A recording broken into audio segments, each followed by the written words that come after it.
जो बीज हमें ज़मीन में बोना है वो बीजामृत का उस पर छिड़काव करके उसको बीज मुआवजा देना है। यानी 200 लीटर पानी में ये सब चीज़ को डाल देना है और उसको मिक्स करना है। 6 से 7 दिन में ये तैयार हो जाता है और उसका यूज़ जो है ना वो 10 दिन के अंदर अंदर उसका यूज़ कर देना है। सो मल्चिंग से क्या होता है कि पूरा जो सॉइल जो है वो सॉइल ढंक जाता है। ज़मीन की नमी जो है वो नमी लंबे समय तक रहती है। नेचुरल फार्मिंग कॉन्सेप्ट के बारे में आज सभी किसानों को पता है और बहुत सारे किसान कर रहे हैं, लेकिन जो नहीं कर रहे वो जिसको शुरुआत करना है उनको कौन से कंपोनेंट इसमें यूज़ हो रहे हैं उसके बारे में हम लोग थोड़ी बात करेंगे। वो कंपोनेंट में पहले बीजामृत है, घन जीवामृत है, जीवामृत है, मल्चिंग है मीन्स आच्छादन है, अंतरपाक और सहजीवी पाक है और वापसा है। ये सारे जो कंपोनेंट है ये सारे कंपोनेंट का यूज़ करके हमें ये प्राकृतिक कृषि और नेचुरल फार्मिंग करना है। उसमें पहले बात करते हैं हम लोग बीजामृत की। बीजामृत जो है वो बीजामृत बनाने के लिए जो चाहिए सामग्री, उसमें ये देसी काव जो है उसका डंग जो 500 ग्राम लेना है। देसी काव का जो यूरिन है वो 500 ग्राम लेना है। वो जो पेड़ के नीचे की जो मिट्टी है वो 100 ग्राम लेना है और चूना जो लाइम बोलते हैं वो 10 ग्राम लेना है। और ये सब चीज़ को 2 लीटर पानी में मिक्स करके उसको पूरा हिलाना है और दिन में 2 बार उसको सुबह और शाम को क्लॉकवाइज उसको घुमाना है। उसके बाद ये 48 आवर्स यानी 2 दिन में ये तैयार हो जाएगा और 2 दिन में तैयार होने के बाद जो बीज हमें ज़मीन में बोना है वो बीज को हम लोग ये बीजामृत जो है वो बीजामृत का उस पर छिड़काव करके उसको बीज मुआवजा देना है। वो बीज मुआवजा देने के बाद वो बीज को शेड के नीचे छाँव में उसको सुखा देना है। एक नाइट में वो पूरा सूख जाएगा। दूसरे दिन हमें ये बीजामृत से बीज मुआवजा वाला जो बीज है वो बीज हम खेत में बोने के लिए उपयोग में ले सकते हैं। दूसरा जो कंपोनेंट की बात जो है वो दूसरा कंपोनेंट है जीवामृत। जीवामृत जो है उसको बनाने के लिए देसी काव जो है वो देसी काव का डंग जो है हमें 10 किलोग्राम लेना है। उसका यूरिन जो है वो भी 10 लीटर लेना है और जो पेड़ है वो पेड़ के नीचे की मिट्टी जो है वो 100 ग्राम लेना है। और कोई भी पल्स जो है उसका जो लोट जो है वो फ्लोर जो है वो फ्लोर 2 kg लेना है और जगर यानी गुड़ जो है वो भी 2 kg लेना है। ये सब को एक बड़े बैरल में यानी 200 लीटर पानी में ये सब चीज़ को डाल देना है और उसको मिक्स करना है और सुबह और शाम दोनों टाइम 5-5 मिनट उसको क्लॉकवाइज उसको घुमाना है। ये 5 से 6 या 7 दिन में ये जीवामृत जो है वो जीवामृत रेडी हो जाएगा। ये जीवामृत जब हम लोग पाक की बोइंग करते हैं तो बुआई के बाद जब पहला पानी हम लोग देते हैं तो पानी के साथ प्रति एकड़ 500 लीटर जीवामृत हमें देना है। ये जीवामृत की एप्लीकेशन जो है वो पौधे में हर 15 दिन में पानी के साथ दे देना है। अगर पानी के साथ हम लोग नहीं दे सके तो उसको जो पंप जो है वो पंप में जीवामृत डाल के आगे का जो नोजल है वो नोजल निकाल देना है और जो पौधा जो है वो पौधे की लाइन में उसकी जड़ में उसको डालना है। लेकिन इसका जो प्रमाण जो है वो प्रमाण 500 लीटर प्रति एकड़ है। दूसरी चीज़, ये जीवामृत जब पाक बोने के बाद 20 दिन का पाक जब होता है तब 10 लीटर पानी में 1 लीटर जीवामृत डाल के वो पौधे पे छिड़काव करना है। जब पाक हमारा ये पौधा जो है वो 40 और 60 दिन का हो जाए तब 10 लीटर पानी में 2.5 लीटर जीवामृत डाल के 40 दिन के बाद और 60 दिन के बाद 2 बार ये पाक में वो छिड़काव करना है। उससे जो पाक जो है वो पाक का वृद्धि और विकास बहुत अच्छा होगा। ये 6 से 7 दिन में ये तैयार हो जाता है और उसका यूज़ जो है ना वो 10 दिन के अंदर अंदर उसका यूज़ कर देना है, क्योंकि जो जैसे जैसे उसकी वो टाइम बढ़ेगा उस हिसाब से उसमें जो बैक्टीरियल एक्टिविटी है वो बहुत कम हो जाएगी।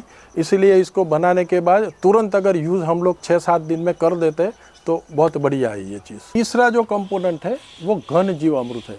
तो पहले घन जीवामृत कैसे बनाते हैं वो चीज़ हम लोग देखते हैं। ये देसी गाय का गोबर है, वो सूखा हुआ गोबर है। ये सूखे हुए गोबर में हमें ये बिछाने के बाद उसमें अगर 100 kg गोबर है तो उसमें 20 लीटर जीवामृत डालना है।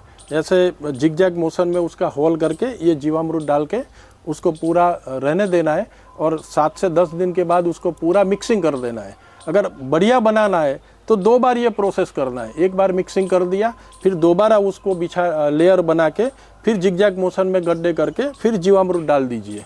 तो उस हिसाब से ये जीवामृत तैयार हो जाएगा। तो ये तैयार हुआ जीवामृत जो है वो हम लोग सुखा के फिर बैग में भी रख सकते हैं, उसको स्टोर भी कर सकते हैं। जब भी हम लोग यूज़ करना है तो हम लोग यूज़ कर सकते हैं इसका। लेकिन डोज जो है वो 8 से 10 क्विंटल प्रति एकड़ ये क्रॉप में चाहिए।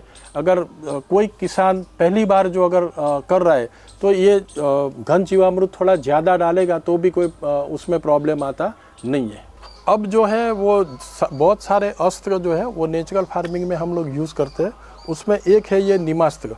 तो नीमास्त्र कैसे बनाते हैं, तो ये देसी गाय का जो गोबर है वो 2 kg लेना है। फिर उसमें देसी गाय जो है उसका मूत्र जो है वो 10 लीटर लेना है। और जो नीम है वो नीम के पत्ते 10 kg लेना है। ये सारी सामग्री को 200 लीटर पानी में भिगो के रखना है। और भिगो के रखने के बाद उसका ये नीमास्त्र जो है वो नीमास्त्र तैयार हो जाएगा। वो नीमास्त्र क्रॉप पे छिड़काव करने से प्रिकॉशनरी मेजर हम लोग रख सकते हैं कि क्रॉप जो है वो सोइंग करने के बाद 15 या 20 दिन के बाद अगर हमने नीमास्त्र डाल दिया और नीमास्त्र का स्प्रे कर दिया तो उससे क्या है कि जो सकिंग पेस्ट जो है उसका थोड़ा हम लोग प्रॉब्लम कम कर सकते हैं। अब दूसरा जो अस्त्र है वो अग्नि अस्त्र है।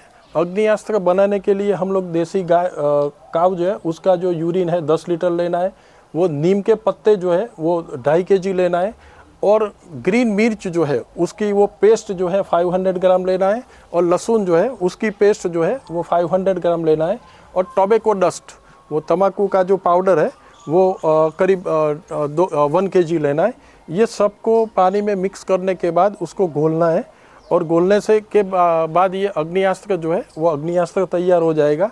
तो इसका जो छिड़काव करना है 200 लीटर पानी में 8 लीटर अग्नियास्त्र डाल के वो पौधे पे जब वो छोटे छोटे कीड़े जब पड़ते तो उस टाइम पे हम लोग ये अग्नियास्त्र जो है वो अग्नियास्त्र का छिड़काव कर सकते हैं। फसल में जब कीड़े की शुरुआत हो जाती है, छोटे छोटे जब कीड़े होते हैं, तब ये अग्नियास्त्र हम लोग जो अगर इसका छिड़काव करें तो उसका जो नियंत्रण जो है वो नियंत्रण हम लोग अच्छा कर सकते हैं। एक जो है ये श्योर बटर मिल्क जो है वो खट्टी छाछ हम लोग बोल सकते हैं। ये खट्टी छाछ जितनी भी खट्टी है वो उसको हम लोग पौधे पे छिड़काव करेंगे तो पौधे पे छिड़काव करने से उसमें जो फंगल डिसीज़ जो है वो फंगल डिसीज़ का थोड़ा बहुत हमें उसका नियंत्रण ये मिल सकता है। तो ये खट्टी छाछ का भी यूज़ बहुत सारे किसान भी यूज़ कर रहे हैं और उनको बेनिफिट भी मिल रहा है। तो ये खट्टी छाछ का भी यूज़ हम लोग ये कर सकते हैं। नेचुरल फार्मिंग का जो 2 और जो कंपोनेंट है उसमें ये इंटरक्रॉपिंग है और मल्चिंग है। इंटरक्रॉप जो करना है वो जो हमारा जो धान वाला पाक जो है उसमें कठोर का हम लोग इंटरक्रॉपिंग करते हैं। ये मक्के में हमने सोयाबीन का इंटरक्रॉप किया है। तो इंटरक्रॉप से क्या होता है कि जो ये पौधा जो है उसके जो लीव्स बड़े होते हैं वो फैल जाते हैं। तो नीचे से जो वीड्स का ग्रोथ होता है ना वो सप्रेस हो जाता है। और दूसरा इसमें ये मल्चिंग किया हुआ है। तो मल्चिंग से क्या होता है कि पूरा जो सॉइल जो है वो सॉइल ढंक जाता है। तो उससे जो ज़मीन की नमी जो है वो नमी लंबे समय तक रहती है।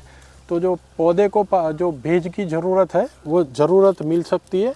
और हम लोग इससे जो ज़मीन में जो भेज है वो लंबे समय तक वो ज़मीन में रहता है। तो पौधे को उसकी रिक्वायरमेंट फुलफ़िल हो जाती है।